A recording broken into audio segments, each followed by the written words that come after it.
Mister Ram ना बहुत भुलक्कड़ है। इसने मिस्टर मोहन को नोटबुक तो सेल कर दी, पर उस ये रिकॉर्ड करना भूल गया कि इसने कितने की सेल की है। अब वो बहुत परेशान है, उसको रिकॉर्ड नहीं मिल रहा है। तो यहाँ पर बेसिक अकाउंटिंग सीखने की जरूरत है। Hi everyone, it's Arshmit Arora here, और मैं अकाउंटिंग को बहुत ही सिंपल पॉसिबल वे में आपको समझाने की कोशिश करता हूँ। चाहे आप बिगिनर हो या अपने स्किल्स को ब्रश अप कर रहे हो, आप बिल्कुल ही सही जगह पर हो। तो अगर आपको ये चीज यूजफुल लग रही है तो जाओ, बेल आइकन को प्रेस करो और यूट्यूब चैनल अरोड़ा स्टूडियोज को सब्सक्राइब करो, क्योंकि ये आपकी अकाउंटिंग की बिगिनिंग जर्नी है। So let's get started with our first basic term, that is transaction. चलो देखते हैं।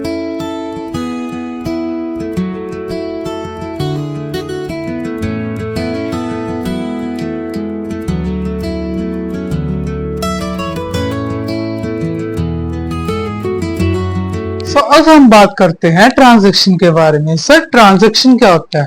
ट्रांजैक्शन यानी वो जो एक हैपनिंग होती है पर्टिकुलर एक फाइनेंशियल एक्टिविटी की नेचर में, या इवेंट जिसकी मॉनेटरी वैल्यू होती है या मॉनेटरी नेचर की होती है, उसको हम ट्रांजैक्शन कहते हैं। जैसे कि कोई चीज आपने खरीदी है, पर्टिकुलरली 10,000 की आपने खरीदी है, तो वो 10,000 एक फाइनेंशियल एक्टिविटी है, वो एक ट्रांजैक्शन होगी। या ऑफिस के लिए आपने सप्लाई खरीदी, ऑफिस सप्लाई खरीदी है 10,000 की या 1,000 की खरीदी है, तो ये एक ट्रांजैक्शन है। इसको हम कहते हैं ट्रांजैक्शन। ठीक है, अब हम बात करते हैं नेक्स्ट बेसिक टर्म के बारे में, वो है एसेट्स। एसेट्स क्या होते हैं? बात करते हैं एसेट्स के बारे में। अब एसेट्स क्या होता है सर? एसेट्स वो जो बिजनेस अपने ग्रो करने के लिए एसेट्स खरीदता है। एसेट्स जैसे कि कैश हो गया, फिक्स्ड एसेट्स हो गए जैसे बिल्डिंग हो गई, मशीनरी हो गई, व्हीकल्स हो गए, या ऐसे कोई भी चीजें जो बिजनेस की ग्रोथ में काम आते हैं, उसको हम एसेट्स कहते हैं। इसमें जो बिजनेस खरीदता है, जिसकी कोई ना कोई वैल्यू है, उसको हम एसेट्स कहते हैं। अब एसेट्स ना दो तरह के होते हैं, एक होता है फिक्स्ड, एक और होता है करंट एसेट्स। करंट एसेट्स में वो होते हैं जैसे कि कैश, इन्वेंट्री, अकाउंट रिसीवेबल। और जो फिक्स नेचर के होते हैं जैसे कि लैंड, बिल्डिंग, मशीनरी, व्हीकल्स, ये फिक्स नेचर के होते हैं। इसके बारे में हम आगे ब्रीफ में भी पढ़ेंगे। ये दो तरह के एसेट्स है। करंट है कि मतलब टेम्परेरी पर्पस पे है, इसकी वैल्यूज चेंज होती जाती है। और फिक्स्ड एसेट्स होते हैं जिसकी कोई एक फिक्स्ड वैल्यू है, जिसके साथ वो आगे ऑपरेट होता रहता है। ये इसे कहते हैं हम एसेट्स। एग्जाम्पल अगर देखें तो इसकी एग्जाम्पल है डिलीवरी वैन, जो बिजनेस के लिए यूज कर रहे हैं, डिलीवरी ट्रांसपोर्टेशन पर्पस के लिए, वो एक तरह का एसेट है। एक पीसी ऑपरेट कर रहे हो, कंप्यूटर आपने लगाया है बिजनेस रिकॉर्ड करने के लिए, वो आपके लिए बिजनेस के लिए एसेट है। जो आपको प्रॉफिट दे रहा है, आपको कुछ वैल्यू इंक्रीज कर रहा है, उसको हम एसेट्स कहते हैं। अब देखो, अगर बिजनेस अपने एसेट्स खरीदता है ताकि अपने बिजनेस को ग्रो कर सके, तो उसकी कोई ना कोई लाइबिलिटीज भी होती है, उसको पे भी तो करना होगा। वो बोरो भी करता है, ऑर्गेनाइजेशन से, बैंक से बोरो करता है, तो उसके लिए क्या होगी? वो लाइबिलिटीज होगी ना। लाइबिलिटीज का मतलब होता है देनदारी। यानी किसी चीज को आज आपने कोई चीज खरीदी है, आपने अभी नहीं पे किया, आपने बाद में उसको ऑन क्रेडिट पे आपने खरीदी है, अब उसको टाइम पीरियड के बाद आप उसको पे करोगे। लेट्स से 15 डेज का टाइम पीरियड लेते हो, 1 मंथ का टाइम पीरियड लेते हो, तो उसके साथ आपको टाइम पीरियड के बाद आपको वो पेमेंट करनी होती है। बिजनेस के लिए वो जो अदर पर्सन उनसे लोन लेते हैं, वो एक तरह का, वो भी उनके लिए लाइबिलिटी है कि उनको पे करना है। ठीक है, ये लाइबिलिटीज होती है। लाइबिलिटीज आर द डेब्ट। डेब्ट मींस कर्जा होते हैं, या बिजनेस ओज टू अदर, दूसरी ऑर्गेनाइजेशन से फंड बोरो करना, उसको हम लाइबिलिटीज कहते हैं।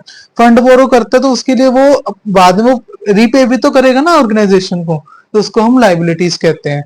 मान लो XYZ कंपनी है, उसने बोरो किया है ABC कंपनी से 5 लाख का लोन लिया है फॉर 1 ईयर। 1 साल के लिए उन्होंने लोन लिया है, तो XYZ भी तो उसकी लाइबिलिटी होगी ना, कि उसको 1 ईयर, उसको आगे 1 ईयर बाद वो जो 5 लाख की अमाउंट है, लोन है, उसको रीपे करना है। लाइबिलिटी होगी ना। ये तो नहीं है कि XYZ उसको बाद में पे नहीं करेगा, क्योंकि ABC वाला भी तो चाहेगा कि मेरे पास पैसे आए वापस दोबारा, विद इंटरेस्ट के साथ। सो ये जो रीपेमेंट होती है लोन की, ये एक तरह का लाइबिलिटी मानी जाती है। लाइबिलिटी यानी कि बिजनेस की देनदारी जो पे करनी होती है, डेब्ट होता है। तभी कहते हैं कि बिजनेस की एसेट्स ज्यादा होनी चाहिए, लाइबिलिटीज कम होनी चाहिए। सो ये इसमें बताया गया कि लाइबिलिटीज क्या होती है। अब हम बात करते हैं कैपिटल के बारे में। अब कैपिटल क्या होता है वो भी देख लेते हैं। अब ना बिजनेस को ग्रो करने के लिए पैसे की तो जरूरत है ही है। पैसे यानी जो इन्वेस्टमेंट करेगा बिजनेसमैन, तभी तो उसको पता चलेगा ना कि उसका बिजनेस ग्रो कर रहा है या डिक्लाइन स्टेज पे है। सो जो पैसे लगाए हैं तो उसको क्या कहते हैं, उसको कहते हैं capital. Capital is the money और assets the owner invest in the business. जैसे कि आप ओनर हो कोई किसी पर्टिकुलर फर्म के या ऑर्गेनाइजेशन के, आपने पैसे लगाए हैं उसको ग्रो करने के लिए, आप एक ओनर हो गए। जो आपने पैसे लगाए हैं वो एक तरह की कैपिटल है जो आपको इनिशियल हाई रिटर्न्स आपको देगी। सो इसको हम कैपिटल कहते हैं। ठीक है, मान लो जैसे कि एक ओनर है जिसने 1 लाख रुपए इन्वेस्ट किया है to start a business, that's a capital. Business को स्टार्ट करने के लिए द प्राइमरी रिक्वायरमेंट इज क्या, कैपिटल होनी चाहिए। कैपिटल लगाएगा तभी बिजनेस आगे बढ़ेगा। तो इस जो कैपिटल लगाई है, जो अमाउंट लगाई है, उसको हम कैपिटल कहते हैं। ठीक है, सो आई होप कि आपको ये टॉपिक क्लियर हुआ होगा। अब हम बात करते हैं रेवेन्यू के बारे में। रेवेन्यू क्या होता है? रेवेन्यू एक तरह की इनकम जो मंथली जनरेट की जाती है, जो आपने बाय परचेज करके, सेल करके आपने वहां से पैसे कमाए हैं, उसको हम रेवेन्यू कहते हैं। अगर आपसे कोई पूछे ना रेवेन्यू क्या है तो बताना मत। सो इनकम अर्न की जाती है सेल ऑफ गुड और सर्विसेज प्रोवाइड करके, उसको हम रेवेन्यू कहते हैं। जैसे कि आपने 100 टी शर्ट सेल की है, 500 की है, तो उस टोटल रेवेन्यू आपका कितना जनरेट हुआ? 50,000 का। जो 50,000 है वो आपने इनकम जनरेट की है, उसको हम रेवेन्यू कहते हैं।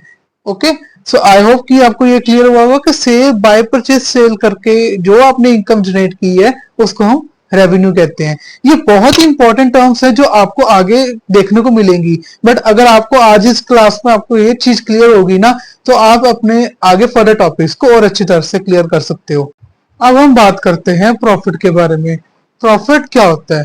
जैसे कि इनकम में से अगर हम जो रेवेन्यू जनरेट करते हैं, जैसे मैंने आपको बताया ना कि जो इनकम हम जनरेट करते हैं, अगर उसमें से हम एक्सपेंसेस को माइनस कर दें तो जो वैल्यू हमारे पास बचेगी उसको हम प्रॉफिट कहते हैं। Profit is the reward for the business, on the other hand loss become a disaster too. इसका मतलब ये है कि प्रॉफिट जैसे माना जाता है कि एक रिवार्ड माना जाता है, एक बोनस माना जाता है बिजनेस के लिए, ग्रोथ स्टेज के लिए पॉजिटिव साइन है। ऑन द अदर हैंड अगर बिजनेस को लॉस होता है तो वो एक नेगेटिव साइन हो जाता है। ठीक है, सो इसको हम प्रॉफिट कहते हैं। चलो एक एग्जांपल से समझते हैं। जैसे कि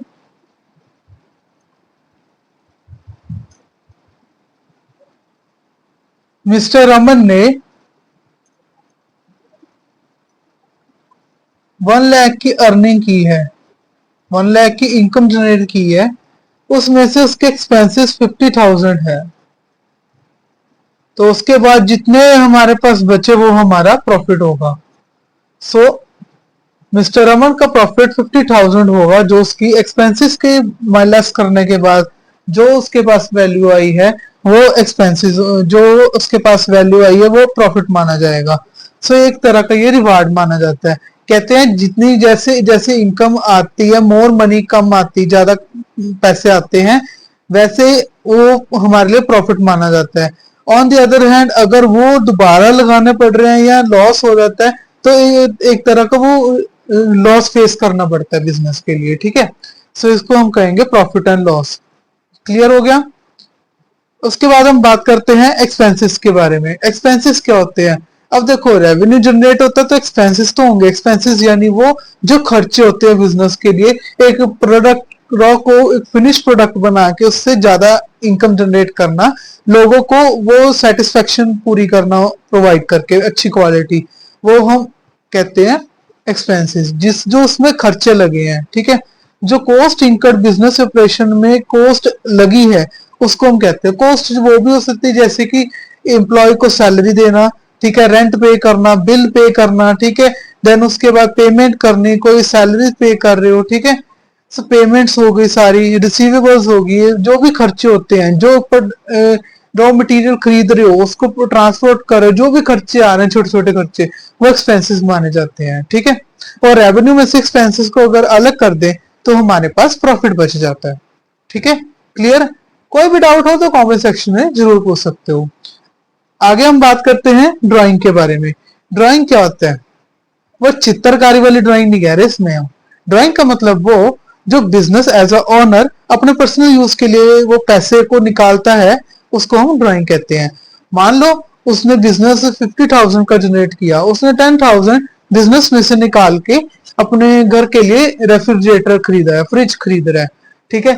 तो जो उसने अपने पैसे उसमें से निकाले हैं वो उसके लिए ड्राइंग होगी, क्योंकि वो अपने बिजनेस का एक पार्ट उसने स्टेप सेपरेट कर लिया, उसको हम ड्राइंग कहते हैं, क्योंकि वो पर्सनल यूज के लिए निकाला है, उसको हम ड्राइंग कहते हैं। द मनी और goods the owner withdraw for business to its personal use करने के लिए निकालता है, उसको हम ड्राइंग कहते हैं, ठीक है। जैसे ऑनर ने, मिस्टर रमन ने, मिस्टर राम कह दे चलो, मिस्टर राम ने 10,000 बिजनेस से विड्रॉ किए, अर्न नहीं किया, विड्रॉ किया।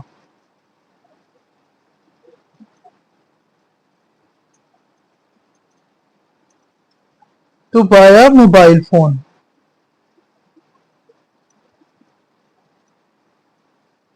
फॉर हिज सन, अपने बच्चे के लिए उसने 10,000 रुपीज बिजनेस में से निकाले हैं।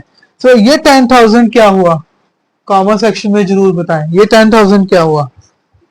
आपके लिए थोड़ा सा क्वेश्चन तो बनता है, ये बताना जरूर, क्या हमने ये 10,000 क्या हुआ? चलो आगे हम बेसिक टर्म के बारे में आगे हम कंटिन्यू करते हैं। अब हम बात करते हैं अकाउंट रिसीवेबल के बारे में। अकाउंट रिसीवेबल क्या होता है? जैसे कि आपको देखा होगा कि कस्टमर ना कई बारी जो प्रोडक्ट खरीदती है वो क्रेडिट पे खरीदती है, उसको हम उधार भी कहते हैं, बिजनेस उधार देती है। एक तो होता है कैश पे, जो कैश पेमेंट साथ के साथ होती है। एक होता है क्रेडिट पे लेना, वो आफ्टर 5 to 10 और 15 to 20 डेज के पीरियड के बाद वो पेमेंट करनी होती है, ज्यादा से डिफरेंट डिफरेंट पीरियड के बाद रीपेमेंट करनी होती है, तो उसको हम क्या कहते हैं? Account receivable. So account receivable basically होता क्या है? Money on to the business by customer who bought goods और सर्विसेज ऑन क्रेडिट। जो क्रेडिट पे सर्विसेज ली जाती है, गुड सर्विसेज दी जाती हैं, उसको हम अकाउंट रिसीवेबल कहते हैं। जो पैसे आते हैं बाद में, उसको हम अकाउंट रिसीवेबल कहते हैं। एग्जांपल जैसे कि you sold goods to the customer ₹20,000, that is account receivable. आपने गुड सेल किए हैं वर्थ ₹20,000, 20,000 के आपने गुड सेल किए हैं, तो गुड सेल क्रेडिट पे किए हैं, तो 20,000 जब आपको मिलेंगे वो आपका अकाउंट रिसीवेबल होगा, ठीक है, उधार दिया आपने। उसके बाद आता है account payable. Money the business, जब बिजनेस उधार देता है अपना सप्लायर को या क्रेडिटर को देता है, तो उसको हम अकाउंट पेबल कहते हैं। जैसे कि आपने रॉ मटेरियल खरीदा, सप्लायर, बिजनेस भी तो उधार लेता है, तो सप्लायर से आपने जो रॉ मटेरियल खरीदा है 70,000 का, वो ऑन क्रेडिट खरीदा है, तो वो जो 70,000 का आपने उधार लिया है बिजनेस ने, तो वो 70,000 अकाउंट पेबल होगा। आपने 70,000 अभी नहीं पे करना, बट आप बाद में पे करोगे, एज अ कंपनी में पे करोगे उसको, तो उसको हम अकाउंट पेबल कहते हैं। सो आई होप कि आपको ये क्लियर हुआ होगा। अब हम बात करते हैं बोनस टर्म के बारे में। अब आपने इतनी वीडियो देख ली है, हर कंसेप्ट को बहुत अच्छे तरीके से क्लियर कर लिया है।